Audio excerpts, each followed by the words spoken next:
오늘 강사 목사님을 통해서 우리에게 주신 하나님의 말씀은 잠언 6장 6절에서 11절입니다. 잠언 6장 6절에서 11절 다 같이 읽겠습니다. 시작. 게으른 자여 계매에게로 가서 그 하는 것을 보고 지혜를 얻으라. 계미는 두령도 없고 간역자도 없고 주권자도 없으되 먹을 것을 여름 동안에 예비하여 추수 때 양식을 모으느니라. 게으른 자여 네가 어느 때까지 눕겠느냐? 네가 어느 때에 잠을 깨어 일어나겠느냐? 좀 더 자자, 좀 더 졸자, 손을 모으고 좀 더 눕자 하면 네 궁핍이 강도같이 오며 내 궁핍이 군사같이 이르리라. 아멘. 제가 추구하는 삶이 있습니다. 그것은 맛과 멋이 있는 삶입니다. 그래서 커피를 마셔도 예쁜 잔에다 마시는 걸 제가 좋아합니다.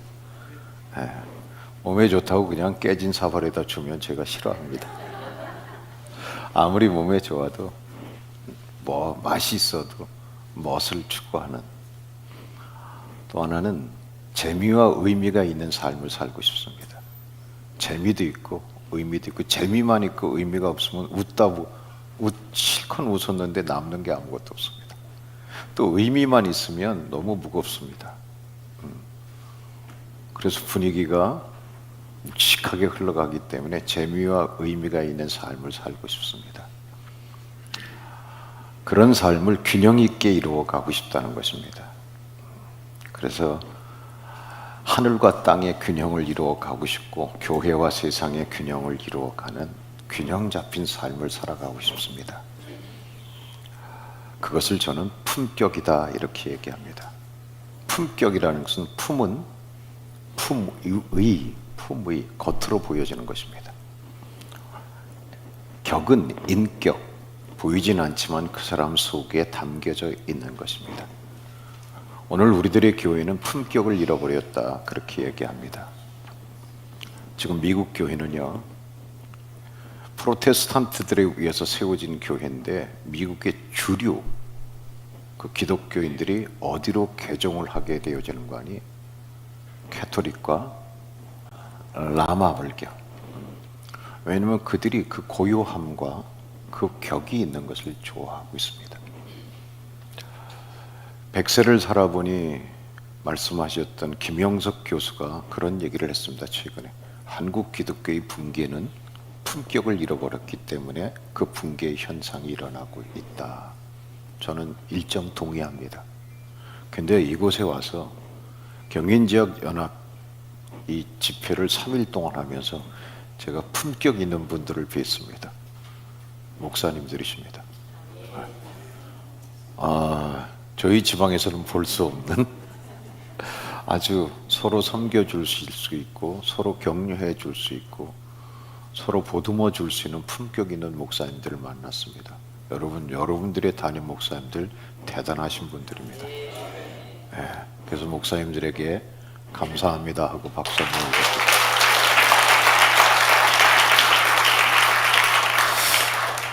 또 하나는 이 산성교회 조 목사님과 산성교회 멤버십들입니다. 보기 드물게 얼굴에 미소를 잃어버리지 않고, 사실 그 개교에서 개최하는 것은 여러 가지 준비할 사항들이 많습니다. 더더군다나 이 마이크를 저를 위해서 또 이렇게 준비해 주셨습니다. 이거 쉽지 않은 일인데 이렇게 준비해 주시고, 시정일관 차분한 분위기 속에도 재미가 있고 의미가 있고 멋도 있고 맛도 있는 이런 좋은 집회를 만들어 주시는 이 산성교회 목사님과 재직들, 그리고 방송팀, 세션, 찬양팀, 참 아름답고 찬양 인도하는 사람들, 안내팀 모두가 다 멋있습니다. 하나님의 신사와 숙녀들을 만났습니다. 고맙습니다. 세 번째는 여러분들입니다. 이게 졸릴 수도 있는 시간인데, 여러분들 진짜 제가 보기에 조신 분이 안 보이게 하나님이 해주셨는지 모르겠지만 정말 집중력이 대단하세요. 저거 눈이 지금도 안 마주친 사람이 없어요. 전부 눈이 마주쳐가지고 저를 다 사랑하는 것 같기도 하고, 저를 다 좋아하는 것 같기도 하고, 이렇게 정말 아름다운 모습으로 예배를 함께 참여하게 만들어준 여러분들은 진짜 멋쟁이들입니다. 맛이 있는 그리스도인들입니다. 우리를 이렇게 인도하신 하나님께 모든 영광을 올려드립니다. 그리고 그 하나님 앞에 우리 너무 감사해서 닷새 동안 저한테도 저는 단 한 번도 누구에게 무엇을 가르친다고 생각해 본 적이 없습니다. 제가 이 강단이나 어떤 강단에 서서 메시지를 전하거나 강의를 할 때 제가 누구를 가르친다고 생각해 본 적은 단 한 번도 없습니다. 제가 가지고 있는 것을 나눈다고 생각했습니다. 또 다른 목사님들은 다른 목사님의 은사대로 가지고 계신 것이 있기 때문에 그걸 배우고 싶고, 또 제가 가지고 있는 것을 나누어 드리고 목사님들이 가지고 온 것을 저도 담고 싶고, 그리고 제가 가지고 있는 것이, 제가 말씀드리는 것이 오직 유일한 진리는 아닙니다. 목사님들마다 다 은사가 다르기 때문에 복지 목회하시는 분은 복지로, 능력 목회하시는 능력으로, 그리고 교육 목회하시는 분은 교육 목회로, 이렇게 각각 다른 은사들이 다 하나가 되어져서 빨주노초 파남보로 무지개의 언약을 이루어 가는 것입니다. 만약에 그 7가지 무지개 색깔을 다 섞어 놓으면 무엇이 된다 그러죠? 검은색이 되어집니다. 근데 각각 자기 색깔을 내서 그것이 함께 조화를 이루게 될 때 그리스도 예수 안에서 그리스도 예수와 함께 그리스도 예수를 통하여 한 몸이 되고 한 성전이 되어지고 한 신부가 되어지고 그리스도로 옷 입게 되어질 때 정말 아름다운 하나님의 나라가 이루어질 수 있다는 것입니다. 그렇게 인도하신 하나님 앞에 우리 너무 감사해서 감사의 찬송 함께 우리 부르고 말씀을 시작하겠습니다. 감사해요.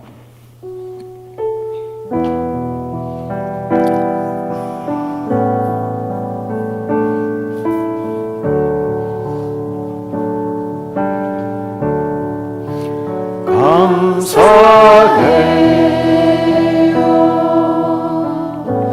주님의 사랑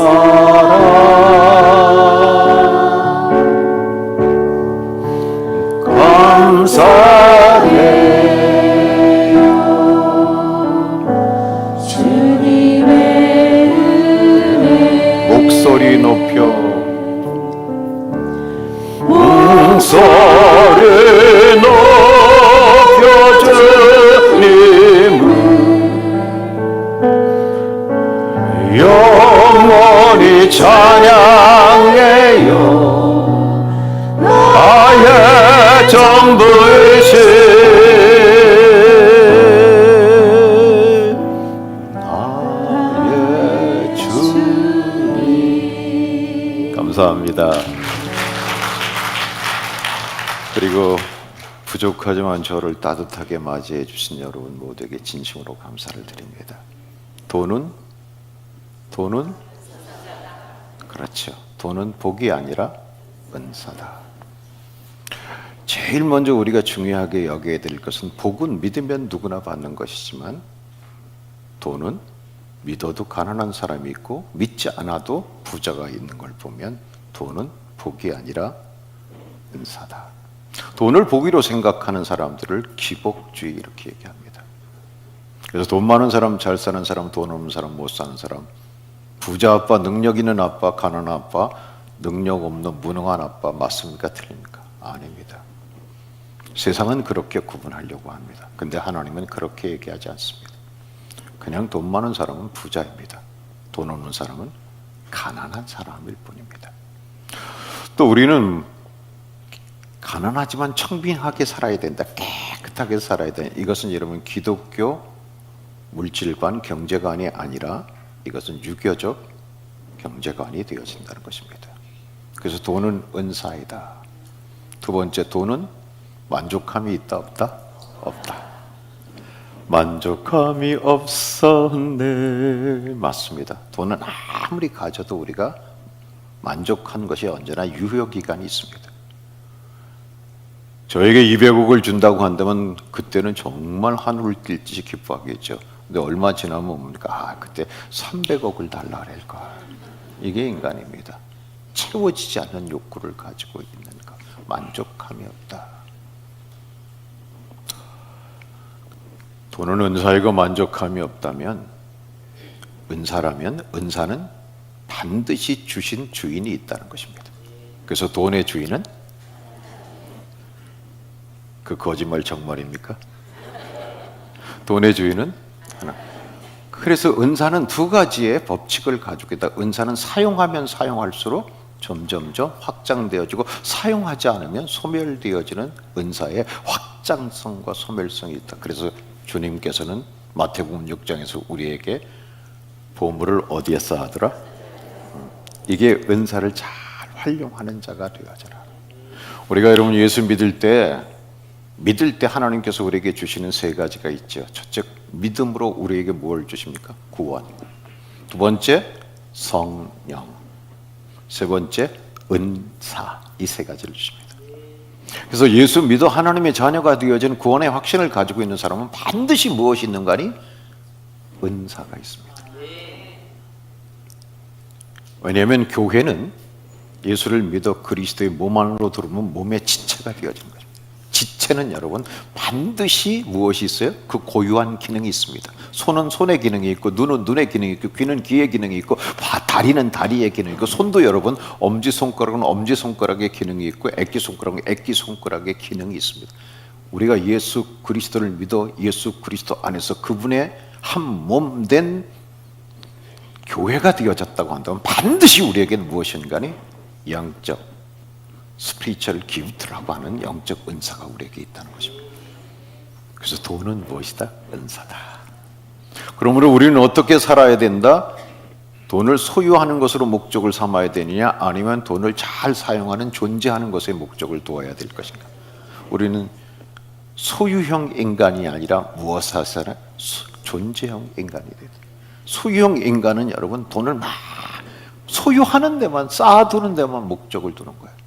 이런 사람은 여러분 부자여도 가난한 사람입니다. 아무리 많은 것을 가졌어도 이 사람은 여러분 부자인데도 만족함이 없기 때문에 부자여도 가난한 사람. 그러나 돈을 인간답게 하나님 앞에서 살아가는데 존재의 목적을 두는 사람은 여러분 가난해도 부자입니다. 부자인데도 가난한 사람이 있고, 가난한데도 부한 사람이 있다는 것입니다. 성경은 우리에게 소유형의 사람이 아니라 존재형의 사람이 되어지라는 것입니다. 그 대표적인 인물이 구약에서는 누구였죠? 욥. 마귀는, 이 사탄은 욥을 무슨 형으로 매도합니까? 소유형입니다. 보십시오, 하나님.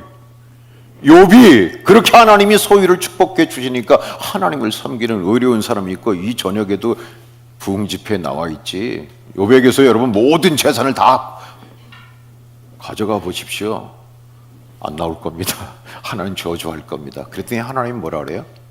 아니요, 내 종 욥은 그런 사람이 아니요. 그는 있으나 없으나 돈이 무엇으로 여기는 사람이야? 은사로 여기는 사람이야. 그래서 시험이 시작되어진 거죠. 제가 한번 시험해 볼까요? 그래, 네가 한번 시험해 봐.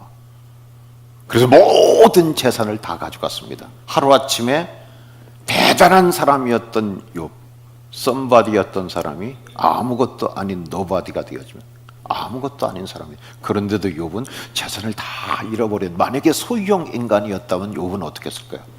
저주하고 원불교 집사가 되고 삐지고 처박히고 제초제 들고 막 부리러 다니고 말이야. 그랬을 텐데 욥은 뭡니까? 1장 21절에 주신 분도 하나님이시여 걷어가시는 분도 하나님이시여 오직 내 부모로부터 내가 빈손으로 나왔으면 빈손으로 가는 결산의 날이 있으니, 그리고 여러분 오직 여호와의 이름이 찬송 받으실지어다. 정말 멋있죠. 그런가 하면 예수님 시대에는 한 부자 청년이 예수님을 찾아왔습니다. 찾아와서 뭐라죠? 어떻게 해야 내가 영생을 얻을 수 있습니까? 그랬을 때 예수님이 계명을 지켜라. 다 지켰습니다. 그래, 네가 다 지켰구나. 그러면 네 소유를 팔아서 가난한 사람에게 주고 나를 따르라 그랬더니 그 사람은 무슨 형의 사람이었었어요? 소유형. 결국 등을 돌리고 뒤통수를 보이고 두 얼굴을 가진 사나이로 예수님의 곁을 떠나버리고 말았습니다. 우리가 돈의 주인이 하나님이시고 돈이 은사라고 한다는 것을 분명히 믿는다고 한다면 우리는 소유형이 아니라 존재형으로 살아갈 때 그 나라와 그 의를 먼저 구하면 먹고 입고 마시는 이 모든 것을 내가 너에게 더하여 주시리라. 그게 욥의 갑절의 축복입니다. 욥은 여러분 가지고 있었던 것보다도 갑절의 축복이에요. 그래서 우리는 가난이 싫지만 가난이 두렵지는 않습니다. 가난이 여러분 불편하지만 가난이 무섭지는 않다는 것입니다. 왜요?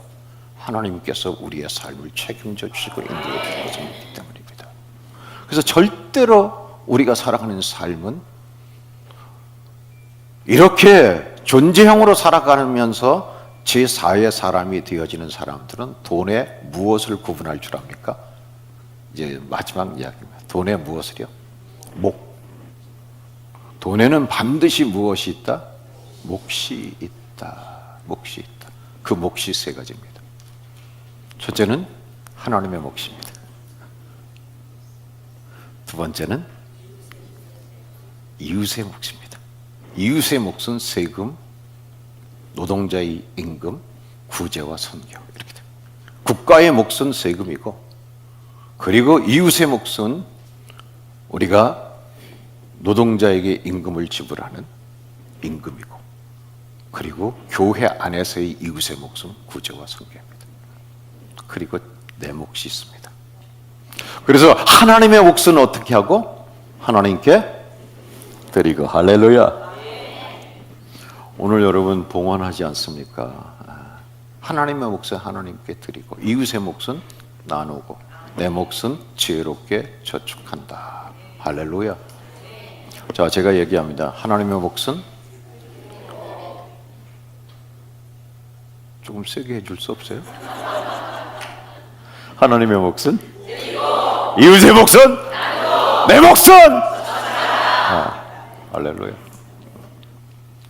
그러면 제4의 사람이 되어서 계단을, 패밀리 백그라운드의 계단, 사람의 계단, 물질의 계단, 두려움의 계단, 이스마엘의 육신의 기쁨의 계단, 그 다음에 은밀한 약속의 계단, 그래서 모리아산까지 올라가는 아브라함, 사라가 되어지기 위해서는 이 돈의 몫이 분명하게 나누어져 있어야 된다. 이 몫이 분명하게 이렇게 구분되어져 있다. 구분한다는 것은 거룩하게 구별할 줄 알아야 된다. 그럼 하나님의 몫은 무엇일까 하는 거예요. 하나님의 몫은 무엇일까요? 잘 버는 것도 중요하지만 잘 쓰는 것은 더 잘 버는 것. 제가 여러분에게 말씀드려요. 제 아내가 저한테 여보 미안해요. 나는 당신이 벌어오는 사람이고 나는 쓰기만 해서 미안해요 그러더라고요. 그래서 제가 그랬다 그랬잖아요. 제가 진짜 그 말 잘했어요. 지금 생각하니까 엄청나게 좋은 말을 했더라고요. 잘 버는 것도 잘 버는 거지만 잘 쓰는 것은 더 잘 버는 거예요. 당신이 나보다 더 잘 버는 거예요. 그랬더니 그날 밤 여러분 저녁 식탁이 달라지더라고요. 그리고 나한테 그래요. 당신은 어떻게 그런 말을 할 줄 알아? 그래서 나도 몰라. 하나님께서 내게 지혜를 주셔서 아마 그렇게 얘기한 것 같다. 근데 저게 웨슬레이 이야기입니다. 잘 버는 것도 잘 버는 거지만 잘 쓰는 것은, 그래서 부부가 함께 돈을 버는 거지, 부부는 전업주부라도 여러분 잘 쓰면 잘 버는 것입니다. 근데 잘 쓰는 것이 첫째 하나님의 몫을 구분하는 것입니다. 하나님의 몫은 무엇인가 하니 그게 10분의 1, 11조입니다. 열의 하나, 10분의 1, 11조. 이렇게 말씀하십니다. 11조를 드리라. 11조를 드리지, 10분의 1을 드리지 않으면 너희가 무엇한 것이다? 하나님의 것을 도둑질하는 것이다. 이렇게까지 얘기해요.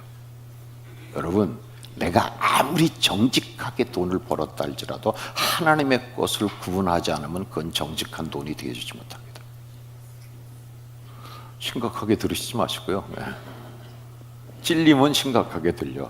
여러분, 내가 아무리 깨끗하게 돈을 벌었다 할지라도 하나님의 몫을 하나님의 것으로 구분하지 않으면 그 돈은 깨끗한 돈이 되어지지 않고 무엇한 돈이 되어져요? 하나님의 것을 훔친 돈이 되어진다는 것입니다.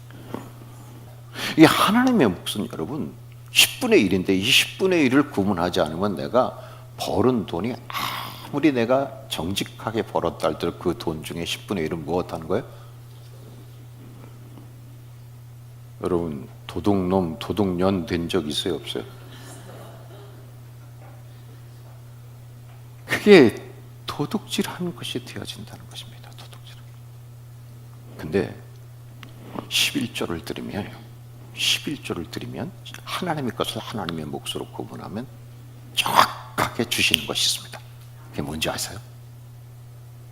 정말 하나님의 것을 하나님께로 구분하게 되면 하나님께서 우리에게 주시는 제일 먼저 은혜가 있습니다. 돈의 노예가 되지 않고 돈을 지배할 수 있는 힘이 생깁니다. 돈에 지나친 욕심을 버리게 하기 위해 돈에게 지배를 받지 않고 돈을 지배하는 사람이 되어지게 하기 위해서 하나님께서 정하신 몫이 무엇입니까? 10분의 1, 11조. 반드시 여러분 하나님의 것을 하나님의 몫으로 구분하는 사람은 돈의 노예가 아니라 돈의 주인이 누구다? 누구다? 이게 분명해요. 그래서 필요하면 하나님이 내게 하나님의 방법대로 채워주실 것이다. 물고기 2마리에 보리떡 5개를 먼저 올려드렸더니 하나님이 채워주신 거죠. 할렐루야.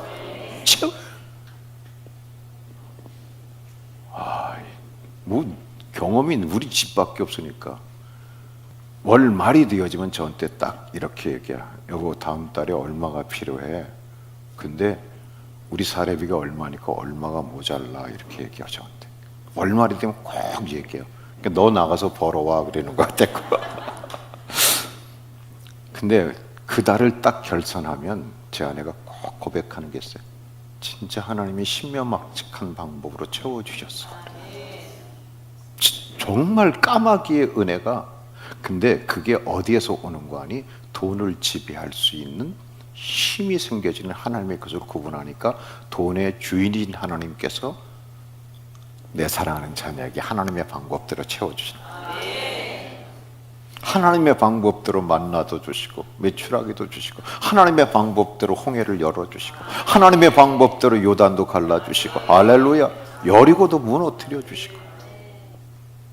그래서 이 하나님의 몫을 구분하게 되어지면 제일 먼저 우리에게 주시는 것이 뭡니까? 돈을 지배할 수 있는 능력을 주신다는 거죠. 할렐루야. 돈 때문에 이리저리 휩쓸리지 아니하고 내게 필요한 것이 있으면 꼭 필요하면 하나님이 아버지께서 내게 이걸 하나님의 방법대로 채워주실 것을. 그래서 깊은 데로 가라 그러면 깊은 데로 가는 거야. 그물을 내리라 그러면 밤새도록 내가 잡았는데도 잡은 것이 없는데 이 갈릴리 호수는 내가 당신보다 더 고수야, 내가 프로야 이런 얘기 없이 그냥 내리는 거야. 내렸더니 하나님께서 그것을 거듭해 주시는 거야. 그래서 11조는 여러분 돈의 욕심을 버리고 돈을 지배할 수 있는 힘을 얻게 해주신다. 우리 같이 한번 읽어봅니다. 시작. 이걸 뒤집어서 얘기하면 하나님의 것을 하나님께 드리지 못하는 것은 아직도 내가 무엇이 있다는 거예요? 무엇이 있다는 거예요? 대답은 잘하네 진짜. 돈에 욕심이 있다. 그리고 돈의 주인이 누구라고 생각하는 거야? 나라고 생각하는 거야. 나라고 생각. 이걸 버리게 하기 위해서. 그래서 하나님께서 우리에게 하나님의 것을 드리라는 것입니다. 저는 육군 36년 동안 군대 생활을 했습니다. 그것도 군악대에서 맨날 맞아가면서 군대 생활했습니다. 제가 이래봬도요 피아노도 좀 칠 줄 압니다. 클라리넷도 불 줄 압니다. 두두두두두 저 드럼도 좀 칠 줄 압니다. 근데 여러분 우리같이 육군들은 비행기에서 낙상 갖고 뛰어내리지 못합니다. 근데 공수부대 특전 부대들은 비행기 위에서 낙하산을 하나를 붙들고 점프해서 낙하산을 피고 뛰어내립니다.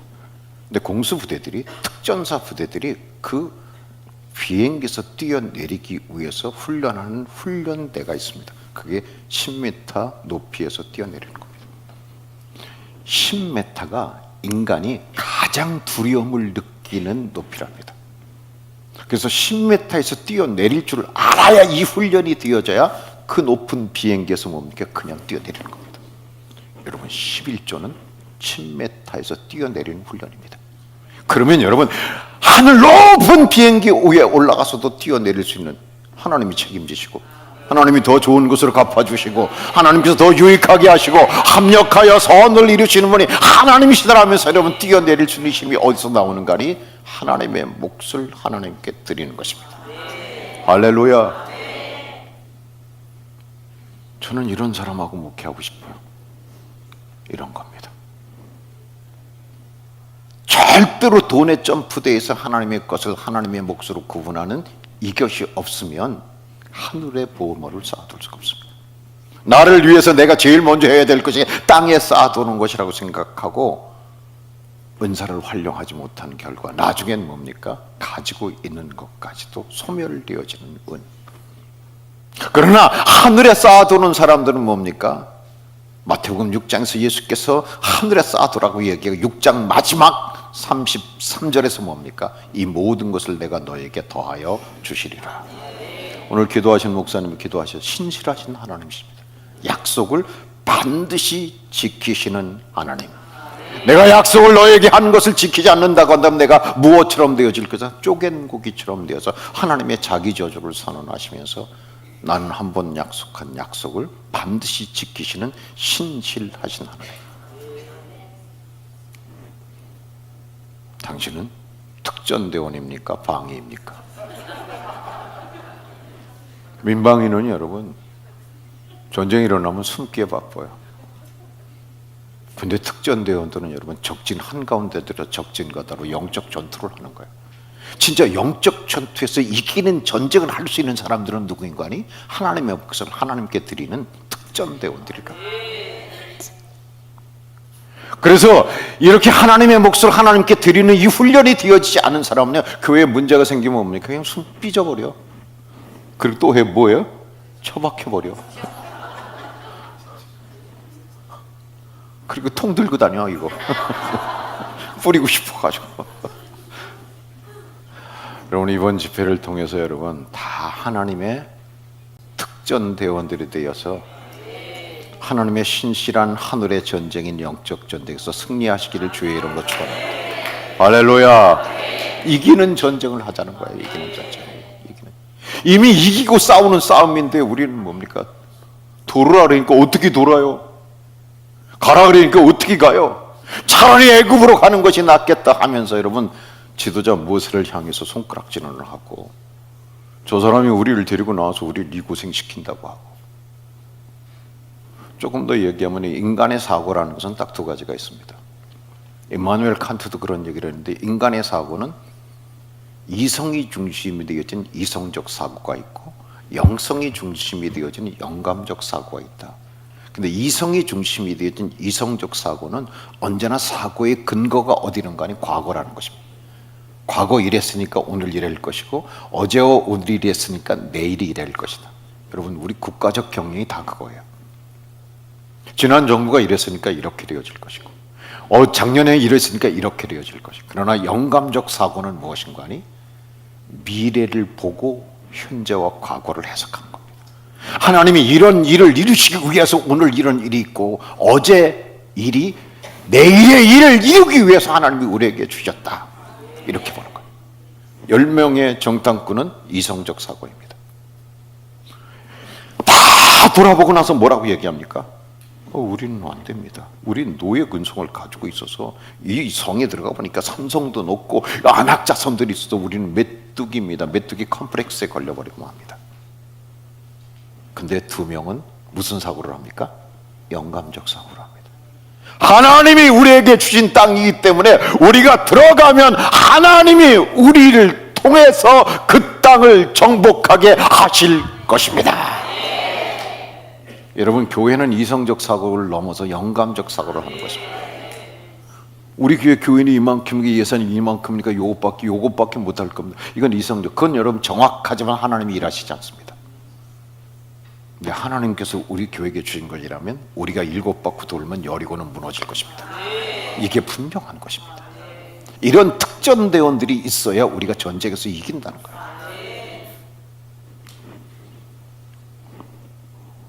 급한 상황이 되면 그것은 부끄러운 일이다. 뭐예요? 뭐가 부끄러운 일이에요?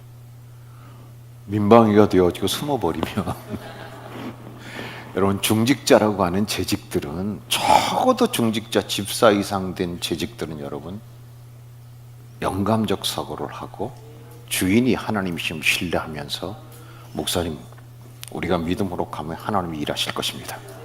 나는 목사님의 리더십을 믿습니다. 목사님을 통해서 하나님이 일하실 것을 확신합니다. 목사님 힘내시고 한번 같이 가시죠. 하나님이 일하시는 역사를 보게 되어질 것입니다. 그렇다면 여러분 잘 보시기 바랍니다.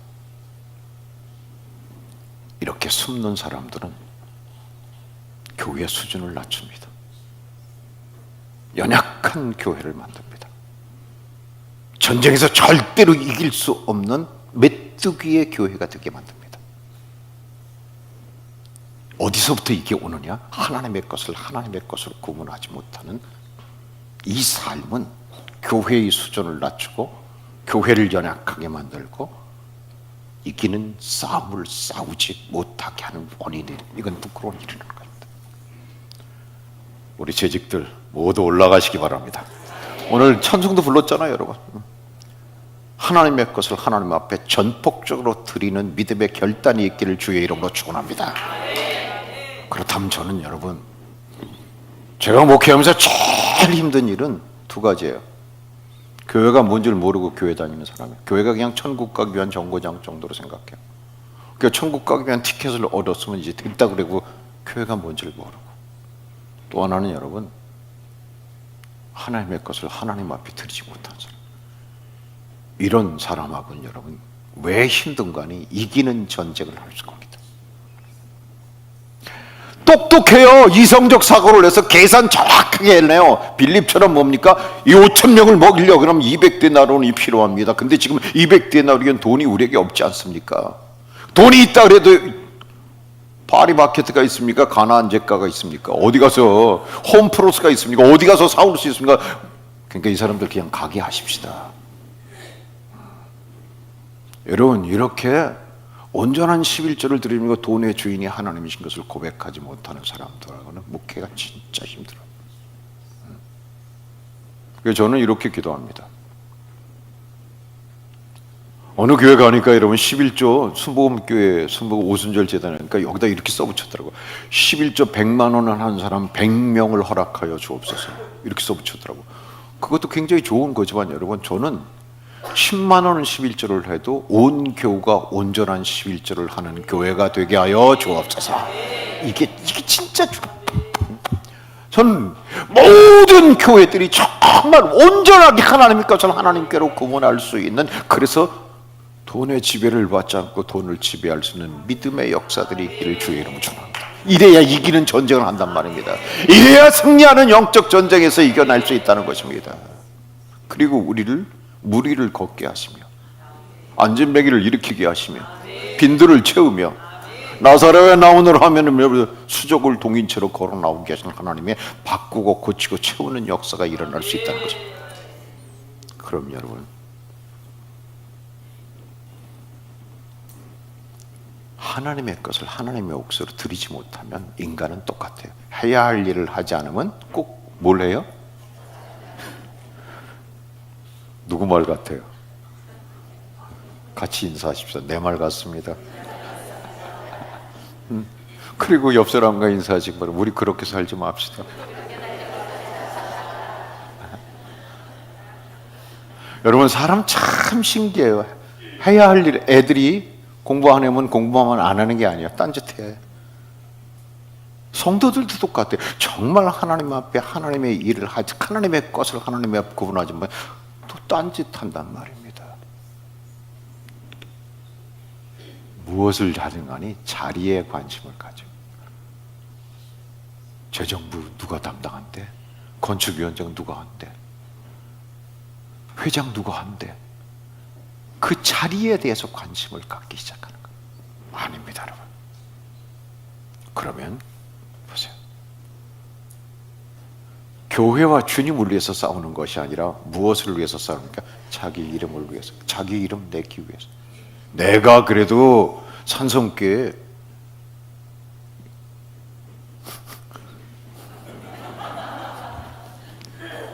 이 자기 이름을 내기 위해서. 근데 진정으로 하나님 앞에 자기 자신을 드리고 나누고 지혜롭게 삶을 저축하는 사람은 여러분, 내 이름 석자가 지워져도 주님의 이름이 드러나고 교회의 이름이 드러난다고 한다면 그 길을 올라가고 올라가고 올라가고 올라갑니다. 그래야 건강한 교회, 건전한 교회, 강건한 교회가 되어질 수 있다. 그러면 여러분, 중직자란 어떤 사람들이 되어야 돼요?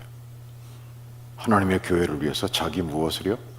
생명을 바칠 수 있는 사람. 그래서 중직자 재직을 세워주는 거예요. 근데 이런 사람이 되어지기 위해서는 반드시 우리가 넘어야 될 첫 번째 장벽이 있는데, 그것이 올라가기 위해서는 하나님의 몫을 하나님께로 드릴 줄 아는, 돈의 노예가 되는 게 아니라 돈을 지배하는 것이 되어져야 돼요. 예수님 시대. 그러면 여러분 이런 얘기를 하는 겁니다. 그러면 11조를 드린다고 다 온전한 사람이 되어질까요? 그것도 또 아니라는 것입니다. 왜냐하면 이런 겁니다. 예수님 시대 바리새인과 사두개인, 이런 사람들 정확하게 그들은 11조를 했어요. 근데 그들은 뭡니까? 외식하는 외식주의자들이었어요. 왜 그랬을까요? 온전한 11조를 한다고 해서 한번 읽어보겠습니다. 온전한 11조를 한다고 해서 다 훌륭한 교인이 되고 교회 일꾼이 되는 것은 아니다. 그러나 훌륭한 교회 일꾼은 온전한 11조를 하지 않는 사람에게서는 단 1%도 나올 수 없다. 아멘. 여러분, 온전한 11조를 한다고 다 훌륭한 일꾼이 되는 것은 아닌데, 온전하게 하나님의 것을 구분하지 않는 사람은 절대로 1%도 단 한 명도 온전한 일꾼이 되어줄 수 없어요.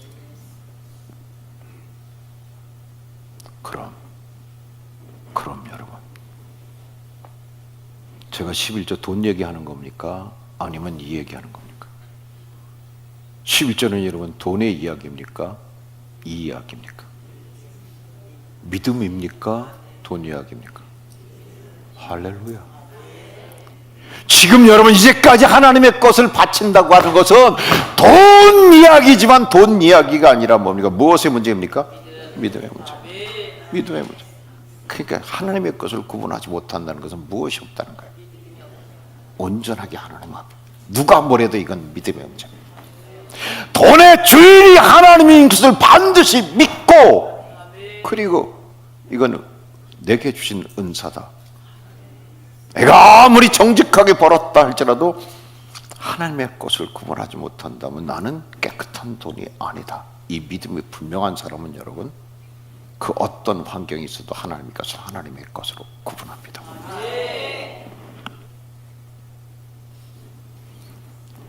우리 중에 혹시나 하나님의 것을 도둑질하신 도둑 XX들 계십니까? 이번 집회를 통해서 여러분 하나님의 몫을 하나님께로 구분하는 결단과 믿음과 축복이 있기를 바랍니다. 저는 지금 돈 이야기를 하는 것이 아니라 이제 결론은 뭐지? 믿음의 이야기. 나는 내 아들에게 이런 얘기를 합니다. 아들, 하나님의 것은 반드시 하나님의 몫으로 하나님이 찾으시니까 구분하라. 만약 내가 하나님의 것까지도 자기 것처럼 소유를 주장하고 돈의 주인이 나다라고 생각한다고 한다면 너는 돈의 노예가 되어질 것이며, 그보다 더 무서운 것은 너는 정말 허접한 인간의 삶을 살게 되어질 것이다. 나는 내가 그런 삶을 사는 것 부모로서, 아버지로서 보고 싶지 않다. 만약 굶는 한이 있더라도 하나님의 것은 하나님의 몫으로 구분하는 믿음이 있기를 바란다. 제가 제 아들을 붙들어 놓고 그랬어요. 얘네들 지금 여러분 30대 있는 애들 11조 잘 못하더라고요. 슬금슬금 뛰어먹으려고 그러더라고요. 그리고 정확하게 11조 안 하고, 제가 물었어요. 11조 어떻게 하냐 그랬더니 못하는 달도 있고 하는 달도 있어요. 이리 와라. 네 아내도 데리고 와라. 네 아들도 데리고 와라. 지금부터 할아버지가 아니라 목사로서 얘기한다. 나는 내 아들과 내 아들의 가정이 그렇게 허접한 삶을 사는 걸 나는 원치 않는다. 또 할머니 봐라. 내가 하고 싶은 거 못 하더라도, 사고 싶은 거 못 사고, 먹고 싶은 거 못 먹더라도 제일 먼저 하나님의 몫을 구분하라. 이런 정말 이 시대에 이기는 게임을 할 수 있는 믿음의 승리가 있기를 바랍니다. 그래서 하나님께서 우리 가정에 아브라함, 이삭, 야곱, 요셉에 이어지는 복이, 저희가 3대째, 내 아들이 3대째 예수 믿습니다. 제가 2대째입니다.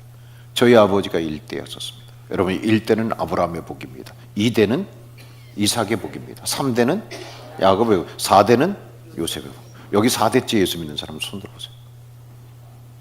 3대, 2대, 뭐예요 손 안 든 사람들? 잘 기억해. 요거 1대째는 아브라함의 복을 얻는데, 아브라함의 복은 뭡니까? 약속입니다. 언약입니다. 내가 너를 그렇게 만들어줄게. 그리고 이삭을 낳는 것입니다. 그 다음에 2대째 예수 믿으면 이삭의 복을 받습니다. 이삭은 무엇의 복? 이삭 그러면 제일 먼저 떠오르는 게 우물입니다. 우물. 우물은 여러분 팔레스타인에서는 재산 목록 1호입니다. 우물 때문에 싸움이 일어나는 겁니다. 이삭이 가서 여러분 우물을 파면 물이 철철철 나와. 그러면 다른 놈들이, 여러분 거기 살고 있는 놈들이 그 우물을 찾아가고 싶어서 와서 이삭에게 시비를 걸어. 이삭은 그럼 그 주고 또 가서 다른 데 또 파요. 또 파니까 뭡니까? 또 물이 철철철 나와. 또 뭐라 그래? 또 가니까 또 물을 파니까 또 나와. 이 우물의 축복이 물질입니다. 그래서 2대째 예수를 믿게 되면 이삭의 축복이 재물의 축복입니다. 철저하게 아브라함의 복은 예배를 통하여서 하나님의 것을 하나님께 구분하고 이웃의 것을 나누고, 그리고 자기 것을 지혜롭게 저축했을 때 2대째 예수 믿으면 이삭의 축복, 재물의 우물의 축복입니다. 3대째 야곱은 무슨 축복인지 아시죠? 야곱은 이스라엘로 이름을 바꿔주십니다. 명예입니다. 발꿈치를 잡은 자, 속이는 자라고 했던 이 야곱의 부끄러운 이름을 뭡니까? 그 이름이 가문의 영광을 이름을 바꿔줍니다. 이스라엘, 에리신 하나님이 너희와 더불어 함께한다. 이 가문의 이름의 명예의 축복을 허락하십니다. 4대째 예수 믿으면 요셉의 복입니다. 그게 제4의 사람입니다. 이름과 재물 그리고 명예를 하나님께서 함께 높여주시는 은혜입니다. 저희는, 제가 제 아들 부르서 너는 3대째다. 우리의 가문 광산김치 문수지공파 37대 손의 가문을 네가 높여야 된다. 여기 광산김치 계시던데 37대 손의 가문을, 진짜 우리 집의 가문을 정말 존귀케 높일 수 있는 야곱이 이스라엘이 되어지는 그 길을 가기 위해서는 무엇이다? 올라가자. 올라가는데 무엇을 올라가야 된다? 먼저 물질의 벽을 같이 올라가자. 하나님의 것을 드리자. 할렐루야. 청년 때 이렇게 사실은 제 아들 놈이 서운했습니다. 저한테 아버지의 말씀을 듣고 제가 이렇게 서운하고 싶습니다. 제가 연봉이 5천이 되어지면 10분의 1을 하나님 앞에 드리겠습니다. 그리고 연봉이 1억이 되어지면 10분의 1을 하나님 앞에 드리겠습니다. 연봉이 1억 5천이 넘어가면 10분의 3을 드리겠습니다. 연봉이 2억이 넘어가면 제가 10분의 4, 3억이 넘어가면 제가 10분의 5를 드리겠습니다. 이렇게 얘기했어요. 은혜 받았을 때는 이 집회는 그렇게 고백을 한 거예요. 근데 이게 흔들린 거예요. 그래서 제가 다시 사로잡아줬죠. 나는 부족하지만 네가 그렇게 살았으면 좋겠다. 그러면 하나님께서 너를 연봉 3억이 넘는 하나님의 사람으로 세워줄 것이다. 그리고 너의 이삭의 축복과 야곱의 축복을 통하여서 네 자식은, 손주는 요셉의 축복을 얻게 되어질 것이다. 제4의 사람이 되어질 것이다. 그런 믿음의 삶으로 우리가 살았으면 좋겠다는 얘기를 하는 겁니다. 최근에 이런 논쟁이 있습니다. 11조는 무엇이기 때문에 하지 않아도 된다? 무엇이기 때문에? 율법이기 때문에, 구약시대 율법이기 때문에 11조는 하지 않아도 된다. 또 어떤 여러분 이상한 사람들은 유튜브에 넘어가서 오늘 한국교회 대형교회들이 자꾸 문제가 일어나는 것은 무엇 때문이다? 돈이 많아졌기 때문이다. 그래서 11조를 해서 11조가 예산의 거의 여러분 60-70%는 차지하지 않습니까? 11조를 해서 여러분 오히려 한국교회에 어려움을 줘서 차라리 11조 무엇하지 않는 게 낫다? 드리지 않는 게 낫다. 11조의 논쟁이 일어납니다. 맞습니까? 아니에요, 여러분. 11조는 절대로 하나님께서 정하신 이유는 돈의 지배를 받지 않고 돈을 지배할 수 있는 하나님의 거룩한 영적 승리를 이루어 가기 위하여 우리에게 주신 하나님의 방법이라는 것입니다. 이걸 놓치지 말아야 된다는 거예요, 절대로. 이걸 절대로 놓치면, 이걸 놓치면 우리는 아무것도 할 수 없는 자들이 되어지고 만다는 것입니다. 율법이라느니 또 뭐 대형교회가 무엇되어진 게, 부패되어진 게 대형교회 문제의 원인이라든지, 그 다음 또 넘겨보시기 바랍니다. 11조 안 하는 것이 좋다. 말도 안 되는 논리를 가지고 여러분 하나님의 말씀을 뒤집어 보려고 그래요. 이건 여러분 율법의 문제도 아니고 하나님 앞에서 믿음의 문제가 되어지는 것입니다. 계속 넘겨주시기 바랍니다.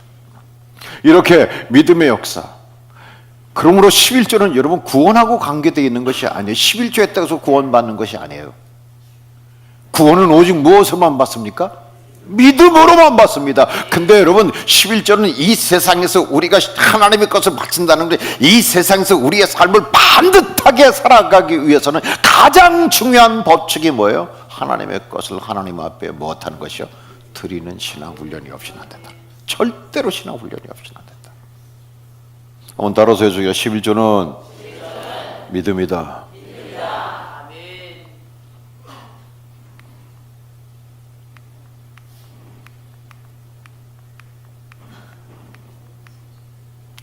여러분 믿음은 무엇이 있죠? 믿음 안에는 무엇이 있어요? 반드시 능력이 있어요. 믿는 대로 이루어질 것입니다. 믿음이 역사하는 건 하나님의 능력이 나타난다. 그래서 11조는 믿음이기 때문에 드려진 곳에는 반드시 하나님께서 뭐라고 해요? 너 하나님의 것을 하나님의 것으로 구분해봐라. 네 과실의 열매가 떨어지지 않게 하여 주시고. 말라기 3장 10절 같이 읽습니다. 시작.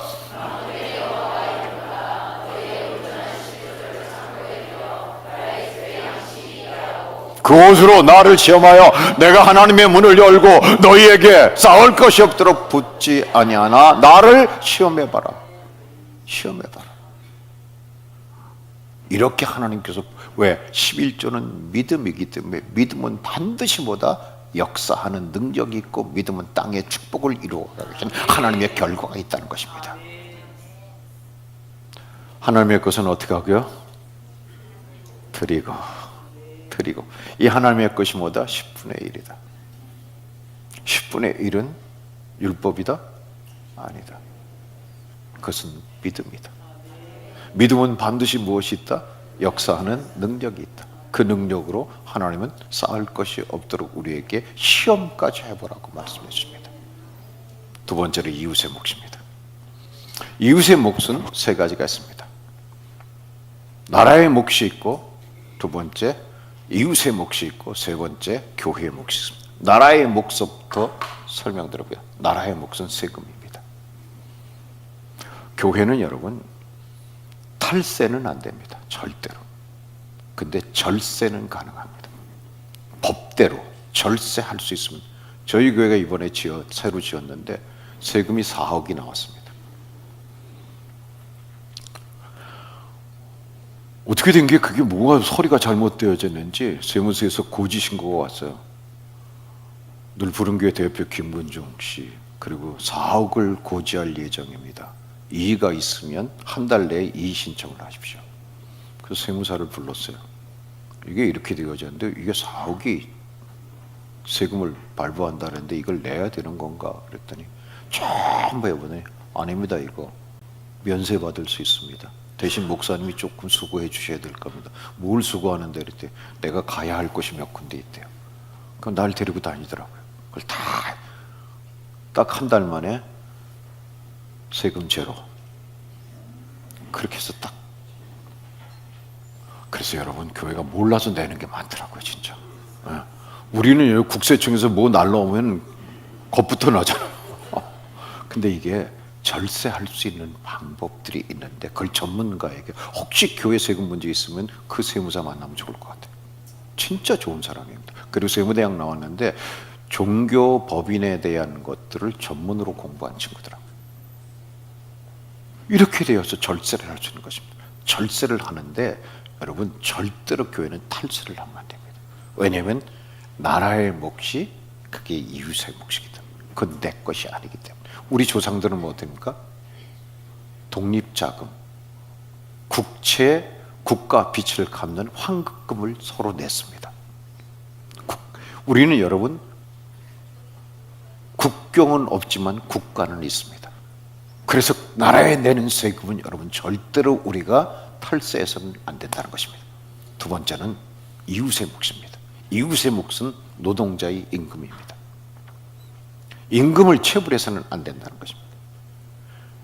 우리가 80년대, 70년대, 80년대 대기업들이 노동자들을 줘야 될 것을 주지 아니하고 그것을 기업의 이윤으로 추구한 결과 산업화는 이루어졌는데 오늘 경제적 불균형이 가져오게 되어졌습니다. 이웃의 몫은 첫째 임금입니다. 그리고 노동자들은 반드시 기억해야 됩니다. 노동자들은 여러분 받은 것만큼 일해야 합니다. 요즘에 여러분 생산자들이 제일 어려운 게 무엇인가 하니, 이 경영자들이 어려운 거니 노동 생산력이 떨어진다는 거예요. 하루에 8시간 일하는 거 좋다는 거예요. 8시간만큼, 아니 4시간만큼이라도 정말 열심히 일해줬으면 좋는데 여러분 그렇게 일하지 않는다는 거예요. 8시간 시간 때우기만 한다는 거예요. 그래서 8시간 일했는데 옛날에 비하면 3시간밖에 일하지 않는 거라는 거예요. 휴식시간이라고 쉬고 담배 한 대 피우고 화장실 갔다 온다고 해서 20분 있다가 오고, 이게 노동 생산. 여러분, 우리는 그렇게 노동해서는 안 돼요. 내가 받은 것만큼 무엇 할 수 있어야 된다? 일할 수 있어야 돼요.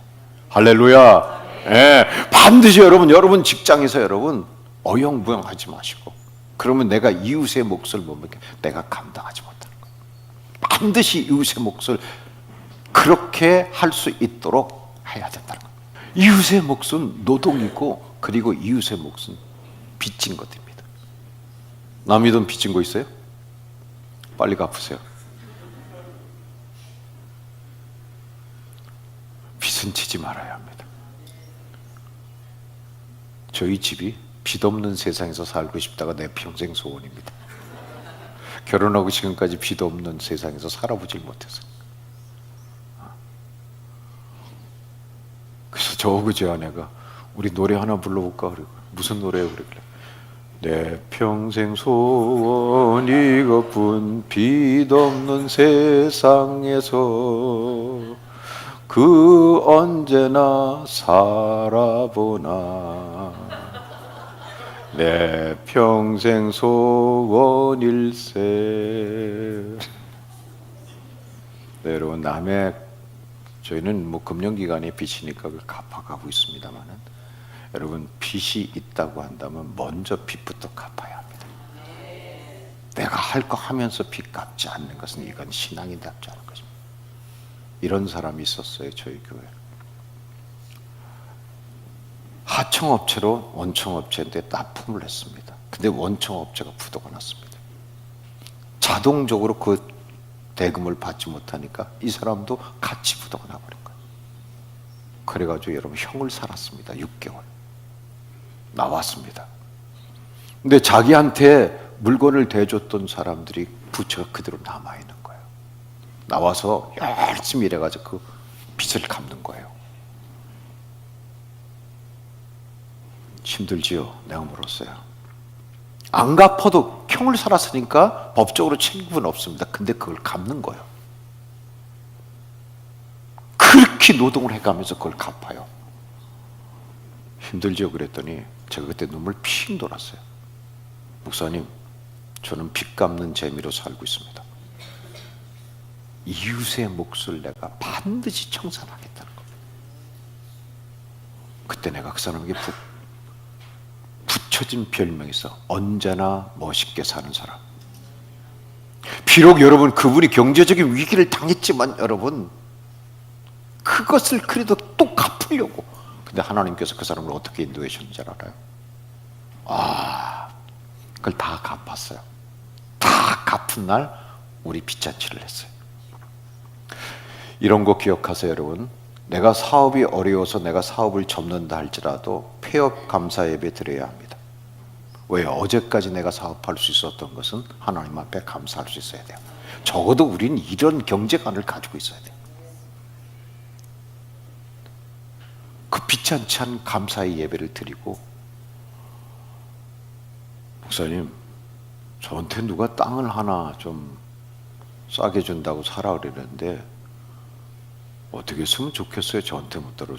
나는 부동산 전문업자가 아니고 그거에 대해서 내가 전문적 지식이 없으니까 그거는 부동산 전문업자에게 물어봐야지 내가 만물 박사가 아니지. 나는 성경에 대해서 물어보면 답변해 줄 수 있지만 부동산에 대해서 물어보면 내가 혼란스러워 그랬어요.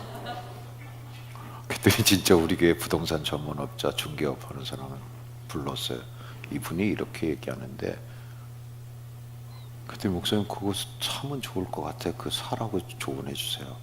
그래서 돈을 어떻게든 또 모아가지고 그걸 샀어. 근데 여러분 놀라지 말고 들으세요. 딱 3년 지났는데 20배가 올랐어. 거기 큰 건물이 들어온 거야. 그 옆에 딱 20배가 올랐어.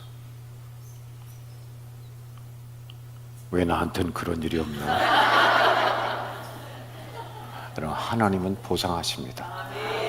진짜 우리가 믿음으로 살면 여러분 절대로 하나님은 그대로 두지 않습니다. 그래서 그분이 이웃의 몫을 갚는 그 삶을 통해서 뭡니까? 그분은 하나님이 살아계심과 하나님의 거룩, 그거 올라갈 때 얼마나 힘들었겠어요. 근데 그 계단을 올라가니까 하나님께서 언제나 멋있게 사는 사람으로 축복해 주었습니다. 그 다음에 교회의 몫이 있습니다. 교회의 몫은 뭐죠? 구제와 선교예요. 레위기법에 보면은 농밭을 이삭을 전부 추수하는데 어디 것을 추수하지 말라?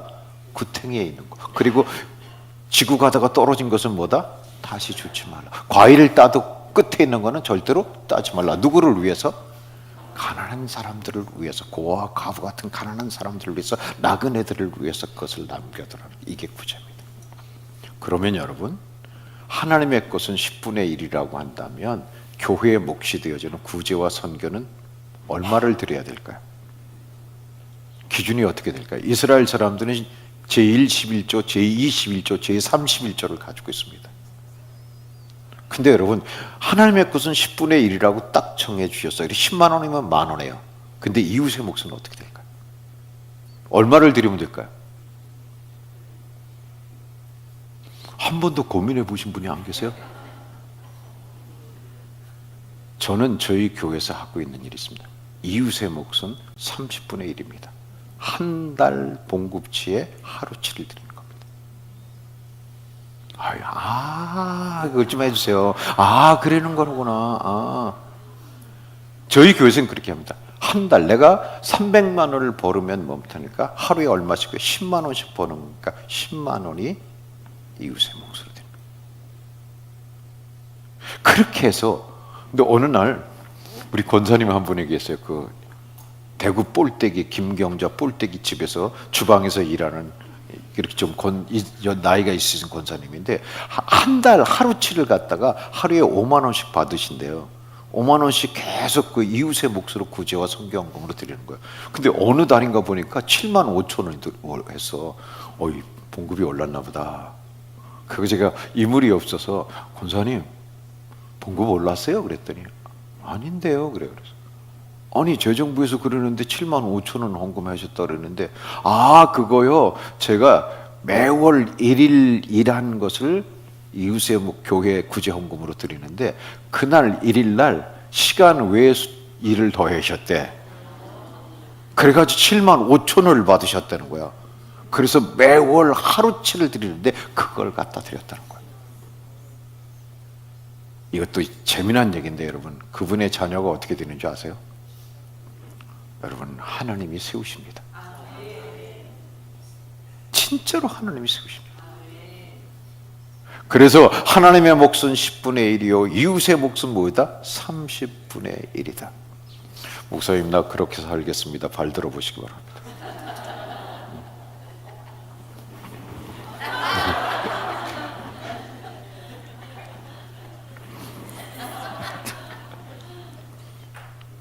헤이, 발 들었어? 사랑하는 성도 여러분, 돈은 주인이 하나님이십니다. 돈은 은사입니다. 우리는 존재형으로 살라고 말씀하셔서 그 존재형으로 사는 사람은 하나님의 것을 하나님 앞에 드리고 이웃의 것을 나눕니다. 10분의 1이고 30분의 1입니다. 그럼 마지막, 내 몫입니다. 내 몫은 어떻게 해야 되느냐? 이렇게 되어집니다. 전략하고 뭐 해야 된다? 그렇죠. 지금 저는 저축하고 있습니다. 미안해요. 엄지손가락만 이렇게 들어보세요. 네. 여러분, 이 저축이라고 하는 것은 있어야 하는 게 아닙니다. 먼저 저축하고 거기에 맞춰서 사는 겁니다. 제가 이걸 몰랐어요. 이걸 모르고 지금 나이가 먹어보니까 이제서야 깨달은 거예요. 이걸 깨달은 게 제가 10년 됐습니다. 근데 그때부터 부채 갚기 시작한 게 다음 달이면 다 갚아요. 저희가 이제 내 평생 소원이 이루어진 거예요. 그래서 그때부터는 뭐 하는 거야 이제? 은퇴할 때까지 우리 30%를 저축하자. 내 아내하고 둘이 약속했어요. 어쨌든 우린 30%를 하자. 근데 여러분, 돈이 있으면 있는 대로 다 써요. 근데 먼저 저축하고 거기에 맞추면 뭐예요? 또 그렇게 살아가게끔 하나님이 도와주시고 인도해 주십니다. 할렐루야. 그래서 우리는 과거는 감사하고 현재는 자족하고 내일은 소망하는 것입니다. 시작.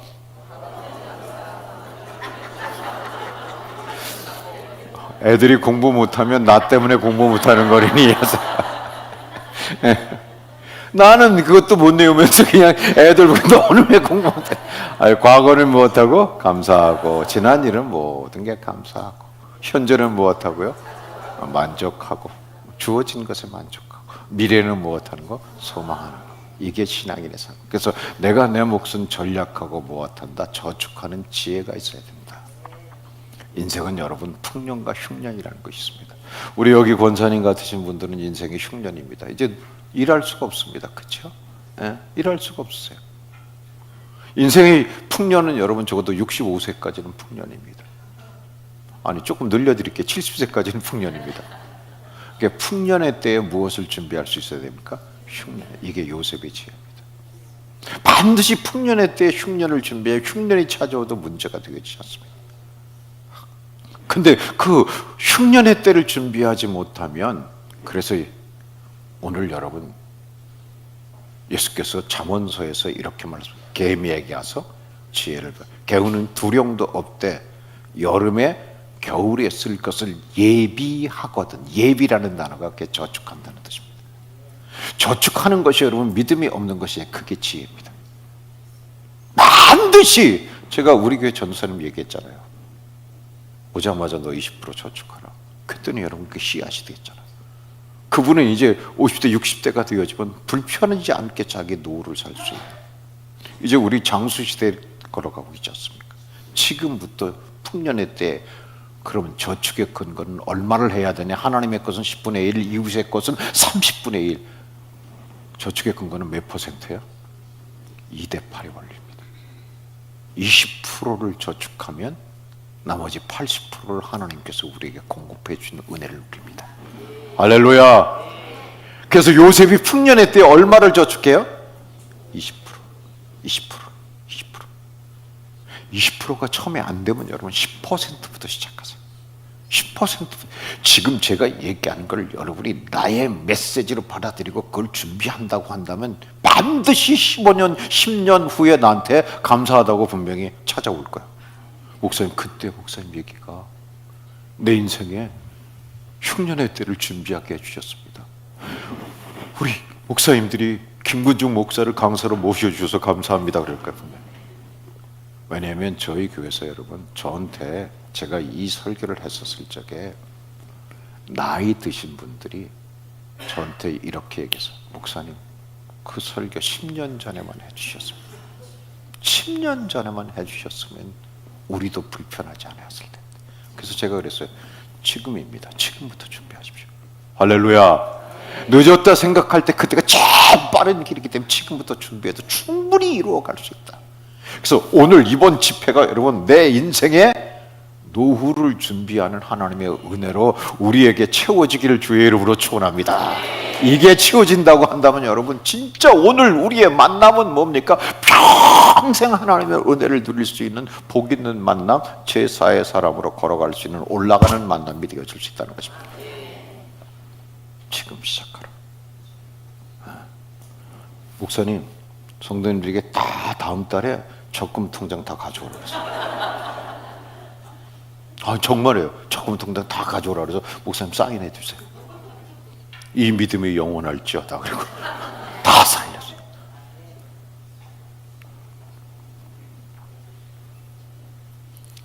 목사님, 저는 늦었는데 안 해요. 지금 출발하면 갈 수 있습니다. 지금 출발하면 갈 수 있습니다. 누구든 지금 출발하면 갈 수 있습니다. 그러면 얼마든지 올라갈 수 있게끔 되어져 있다는 것입니다. 그래서 우리는 다 무슨 사람이 되어져요? 무슨 사람이 되어요? 하나님의 몫은 드리고, 이웃의 몫은 나누고, 자기 몫은 지혜롭게. 성경에서 이렇게 얘기합니다. 상한 갈대를 꺾지 않고 꺼져가는 등불을 끄지 아니하신 하나님. 그건 여러분, 우리가 상한 갈대처럼 살라는 것인가요? 아니에요. 꺼져가는 등불처럼 살라 그러는 거니까 아니에요, 여러분. 그건 자세입니다. 내가 모든 것을 다 했더라도 하나님의 은혜입니다. 하나님이 저를 통해서 하셨습니다. 이 고백을 하라는 것이고, 우리는 어떤 사람처럼 해? 태풍이 불어와도 흔들리지 않는 백향목이 되라는 거예요. 엄청난 비바람이 몰아쳐도 꺼지지 않는 횃불이 되어지도록 하는 거예요. 실력은 높이고 자세는 낮추라는 거예요. 이 말이 무엇인가니, 하나님의 것과 이웃의 것과 자기 것을 내가 드리고 나누고 지혜롭게 저축할 수 있는 뱀의 지혜와 비둘기의 순결함이 있다는 거예요. 이 삶을 가지라는 겁니다. 이 삶을 이루어가게 되어질 때 여러분, 우리의 내일은 하나님이 인도하시는 성공과 승리를 이루어갈 수 있는 삶이 되어질 수 있을 것입니다. 당신은 환경의 지배를 받는가, 환경을 지배하고 있는가? 우리는 환경의 지배를 받아야 될 사람입니까? 지배해야 될 사람입니까? 근데 어떻게 사십니까? 그 다음은 아무 말도 없었다. 우리는 여러분, 환경의 지배를 다 받고 사는 사람이 아니에요. 왜냐하면 창세기 1장 28절에서 하나님이 우리에게 생육, 번성, 충만, 정복, 다스려. 다스리라는 말은 도미네, 그래가지고 네가 주인이다라는 거예요. 우리는 여러분, 환경을 무엇할 사람이에요? 풍랑이 일어날 때 풍랑을 다스려야 합니다.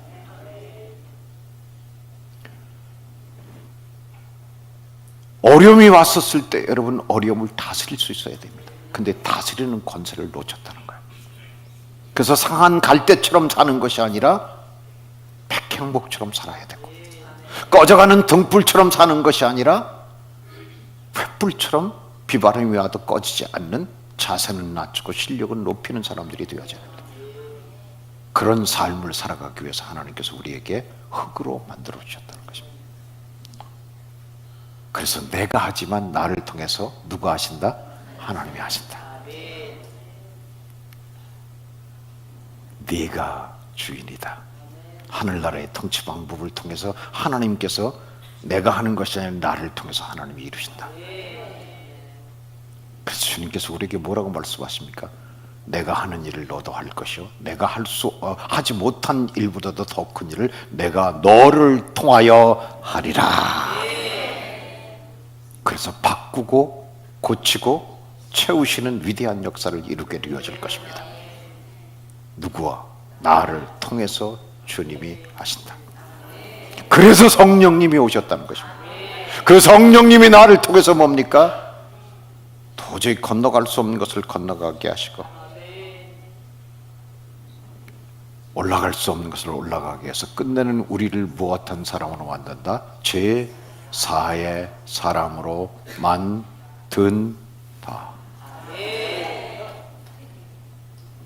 이제 결론을 드리겠습니다. 교회는 두 기둥이 있어야 됩니다. 그 두 기둥이, 이게 두 개의 힘으로 교회가 오는, 첫째는 성령의 임재입니다. 성령이, 왜냐하면 나는 올라갈 수 없지만 성령님은 나를 통해서 올라가게 하시기 때문입니다. 나는 늘 삐질 수밖에 없고 처박힐 수밖에 없지만, 그러나 성령님은 나로 하여금 그것을 올라가게 하시는 능력이 되어지기 때문입니다. 두 번째는, 교회는 여러분 반드시 우리의 삶은 이 제4의 사람이 되기 위해 결산하는 날이 있다는 걸, 이걸 잊지 마십시오. 내가 살아왔던 모든 삶은 뭐다? 사람에게 한 번 죽는 것은 정한이지요, 그 후에는 반드시 무엇하다? 내가 살아왔던 모든 삶을 하나님 앞에서 무엇하는 일이 있다? 계산하는 날이 있다. 그때 우리는 어떻게 살 것입니까? 저는 제가 좀 자세가 흐트러졌다가도 하나님 앞에 결산하는 날이 있다.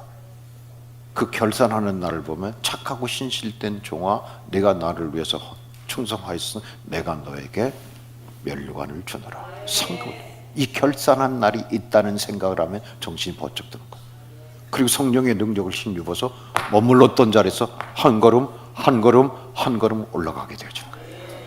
이 두 기둥이 얻게 되어지면, 이 두 기둥이 없으면 여러분 결산한 날이 없다라는 현실에서 모든 것이 끝난다고 한다면 미래를 내다보면서 우리가 이걸 올라갈 수 있는 길이 안 된다는 것입니다. 사랑하는 성도 여러분, 다시 이걸 보여드립니다. 하나님은 당신의 영을 통해서 우리를 에스팔트를 뚫고 일어나게 하십니다. 그리고 결국에는 제4의 사람이 되게 하신다는 겁니다.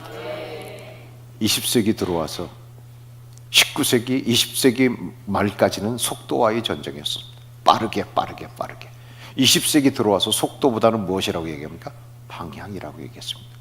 지금 2020년 와서는 방향보다 자세라고 얘기합니다. 어떤 자세를 갖느냐는 것입니다. 그래서 시카고 대학의 휴메니큐 교수 같은 사람들은 성공하는 사람은 네 가지가 있어야 된다. 첫째, 지식이 있어야 된다. 두 번째, 자본이 있어야 된다. 세 번째, 경험이 있어야 된다. 네 번째, 자세가 좋아야 된다. 근데 반드시 알아야 됩니다. 지식이 있어야 되고, 자본이 있어야 되고, 돈이 있어야 되고, 세 번째, 경험이 있어야 됩니다. 근데 자세가 좋아야 돼요. 성공의 95%를 차지하는 것은 자세다. 아무리 돈이 있고 아무리 지식이 있어도 여러분 자세가 잘못되어졌으면 성공할 수 있는 확률은 5%밖에 안 된다는 거예요. 신앙인의 자세는 무엇입니까? 우리는 성령님이 나로 하여금 두려움도 이기게 하여 주시고, 사람도 이기게 하여 주시고, 돈도 이기게 하여 주시고, 그 육체적 기쁨도 이기게, 은밀한 약속도 이기게 하셔서 결산하는 그날 아브라함의 복을 받게 하신다. 이게 우리가 가는 길이라는 것입니다. 이 길 끝에서 우리 아름다운 만남으로 만날 수 있기를 주의 이름으로 축원합니다. 그래서 우리가 부르고 싶은 노래가 있습니다. 주님 다시 오실 때까지. 우리 이 찬송을 부르면서 오늘 모든 말씀을 마치도록 하겠습니다.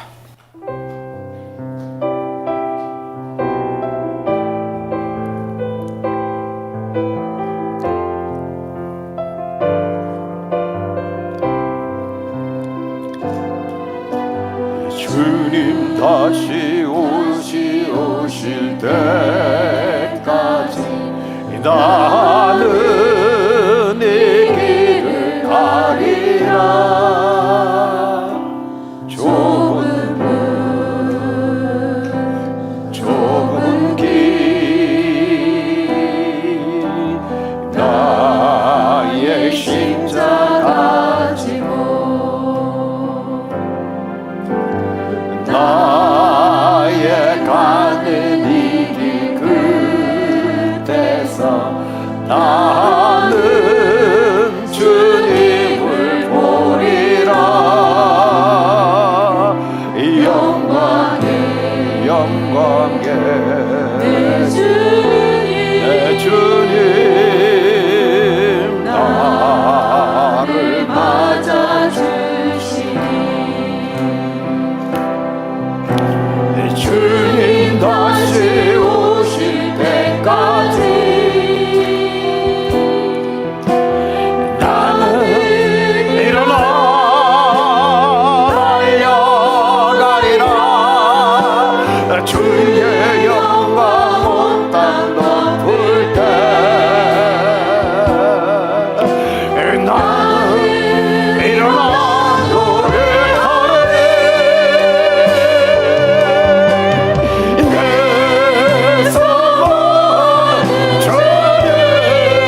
우리 모두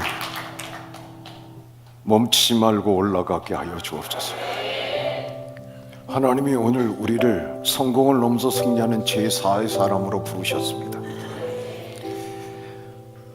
이제 하나님의 몫은 철저하게 믿음으로 드리겠습니다. 이웃의 몫은 가감없이 나누겠습니다. 내 몫은 자족하면서 저축하겠습니다. 우리에게 흉년의 때가 문제가 되지 않는 삶을 살게 하실 것입니다. 반드시 합력하여 선을 이루어 주실 것입니다. 우리 모두 돈의 주인이 하나님이심을 선포합니다. 돈은 은사입니다. 이 계단을 우리 성큼 넘어가서 주님 오시는 그날 하나님 아버지, 우리 걸어가신 아버지 하나님 앞에 착하고 신실된 동안 아름다운 결산이 있게 하여 주옵소서. 교회마다 이런 제4의 사람들이 세워지게 하여 주옵소서. 교회마다 이 제4의 사람으로 하나님이 이 인천 지역이 하나님의 나라가 성취가 되어진 것을 보게 하여 주시고, 아브라함, 이삭, 야곱, 요셉의 언약의 복을 누리게 하여 주옵소서. 오늘의 이 주신 주의 말씀이 우리 가운데 철저하게 잘 박혀진 십자가가 되게 하여 주옵소서. 흔적이 되게 하여 주옵소서. 마귀가 신방하서 하나님 아버지 우리의 마음을 흩어로 놀러갈 때 우리 분명히 영적 전쟁에서 이기는 특공대원들이 되게 하여 주옵소서. 너는 나를 넘어지게 할 수 없다. 나는 이미 이겼다. 승리했다.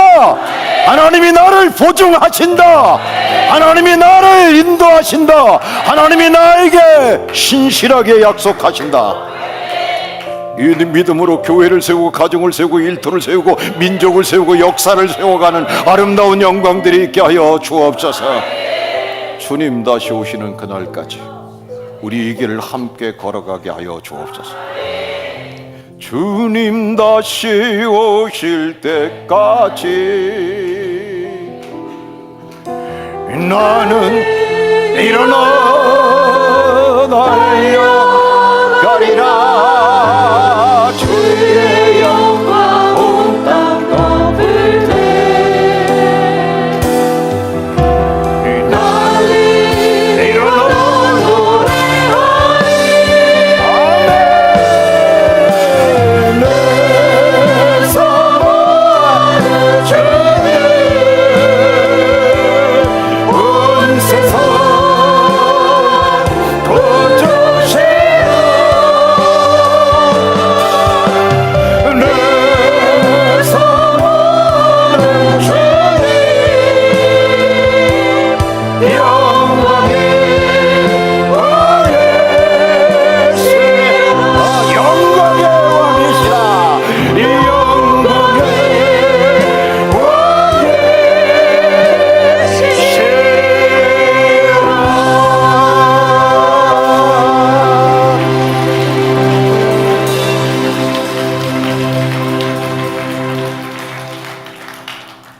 지금까지 우리를 인도하신 그 하나님께 모든 영광을 돌리며 아브라함의 복을 받게 하시는 돈의 주인이신 예수 그리스도의 이름으로 기도하옵나이다.